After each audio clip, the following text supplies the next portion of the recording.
All right, and so I'm here today to walk you through how to use our budget calculator.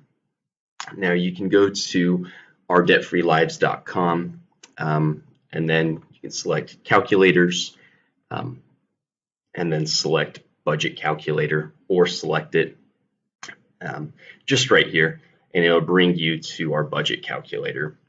And so the budget calculator is fairly straightforward. It's really to help you develop a budget and look at what you're spending and maybe areas that you can cut back on. And we're going to come down here and enter our annual salary before any types of deductions or taxes that are taken out. So we'll enter our annual salary in there. Then we'll move over to the effective tax rate. Now you'll notice with the net income, this is going to fluctuate depending on your effective tax rate. And again, you can go back through and look at your previous year taxes to determine what that effective tax rate is. The average is around 28%. So I'm going to go ahead and use mine at 26% after deductions. So then we move on to looking at what we're actually spending. So if we're looking at housing, for example, you're going to have your monthly mortgage or rent. So we'll go ahead and enter that there.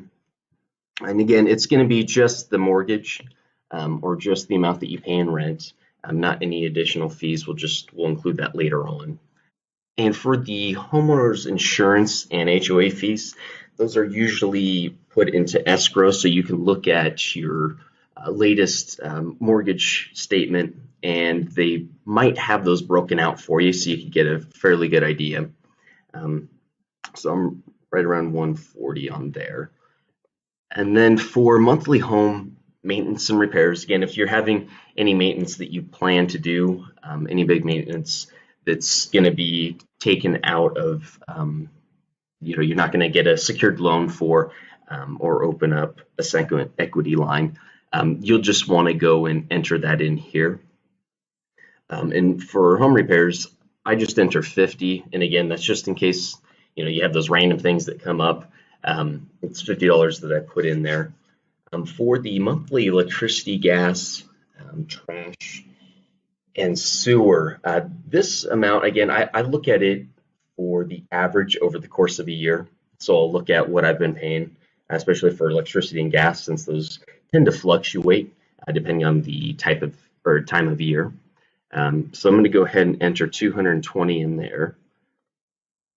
All right, and then for transportation, the monthly car payment, if that broken out here, also by insurance, what you spend on gas, and then also car repairs. So for the car payment, we'll go ahead and enter that in. That's just your monthly car payment. The insurance, again, I pay every 6 months, so I'll just divide what I pay every 6 months, so by 6 to get me that monthly amount. All right, and then as far as gas goes, again, I'm doing an average on there.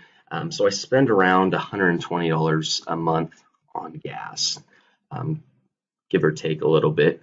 And then for monthly car repairs, so this is one actually you can go through. You can Google it and determine for your year of car, what are the expected maintenance that should be coming up over the next 50,000 miles or whatever it may be. And then I try to break that down and look at other things like wear on tires and things such as that. Usually you can go to, I believe cars.com has a breakdown as far as what the monthly expenses are for a car. And so you can select your car, the year, the make and the model, and it'll give you a rough estimate of how much you'll be spending. I believe it's on or at an annual basis. So I'm putting in 150 here. Again, that's going to include, if I have to get tires or anything such as that, that 150 should about cover it. Then we move on to the debt portion of it. So for debt, the credit card payments, again, we're going to look at what are your monthly payments or what are you paying right now. So if you have any of those, you'll want to enter them here. So we'll go ahead and say 50. And then student loans, same thing. You'll enter what you have for student loans that you're paying each month. And then any other type of loans that you may have out there, you'll want to do that monthly balance. And then for when we move on to the next category, you can see it's broken down into entertainment, groceries, dining out, phone service, monthly cable, TV subscriptions, clothing, health insurance, and other expenses. So for monthly entertainment, I go through and I try to look at what I've spent for the last 6 months, and I'll try to break it out and determine what I'm spending. And that's, again, if you use a credit card or debit card, it's a lot easier to go back through your statements and review everything. So spending about $250 a month. And then as far as groceries go, the same type of thing. It's a little bit, I'd say, more difficult to break out, especially if you go to, for example, Target, and you're paying for groceries and maybe clothing or some other items. So it's a little bit more difficult to break those out, but you should have a rough estimate as far as what you're spending, even if you tracked it just for a week and then times that by 4.33, which would give you your monthly amount. So we'll go ahead and enter 200 in there. And then again, monthly dining out. This is, again, I broke this out into another category instead of I keep it separate from entertainment. And this one, I put 150 in. And then for monthly phone service, put 70. For monthly cable TV subscriptions, I include anything such as Netflix, Hulu, any of those other services, Amazon Prime, that you may have. So right around 28. And then for the monthly spend on clothing, this is one that, for each person it may be significantly different.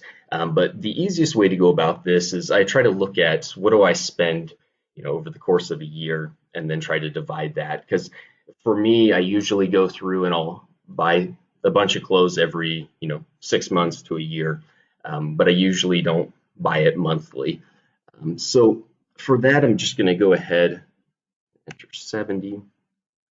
And then monthly health insurance, I also include in this category what my average spend is over the course of a year on medical expenses also. And with insurance, spend about 55. And then any other expenses that you may have, these could be one-off, gym memberships, anything such as that. The service that you're subscribing to, you're paying monthly for. I usually go through and I'll, again, look at my statements and see if I can find what else I'm spending money on and go through and add it in here. So we'll go ahead and say 110 there. And then for savings, again, this is up to you. If you're wanting to enter anything in here, you can also leave this blank to see exactly where you're at as far as your monthly income. And if it's something that you are currently, again, putting into, so for example, we have a monthly retirement account, that could be a 401k or a Roth that you may have. Either one of those you can enter in here. Again, another thing to take into consideration, if we go back up here at your effective tax rate, that's going to be lower. Again, if you're putting money into a 401k, that should decrease your effective tax rate. So that's one thing to take into consideration when you're looking to determine what you should be putting into retirement. And so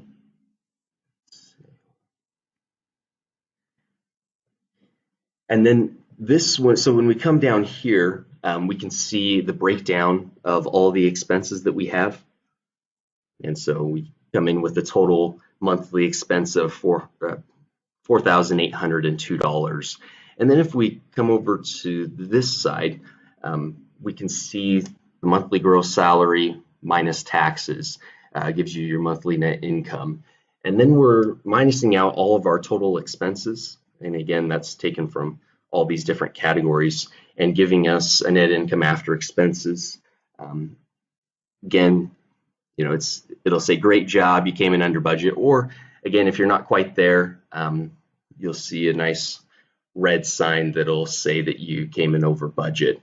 And then you can go back and change, a variety of different numbers on here. Maybe you want to see what'll happen if you drop this down to 30 for your clothing. What impact is that going to have? So that's one quick way that you can go through, look at really create a budget and try to stick with it. Again, each of these budgets that you're going to be using, they may change. So find the one that's going to work best for you, and then try to go from there.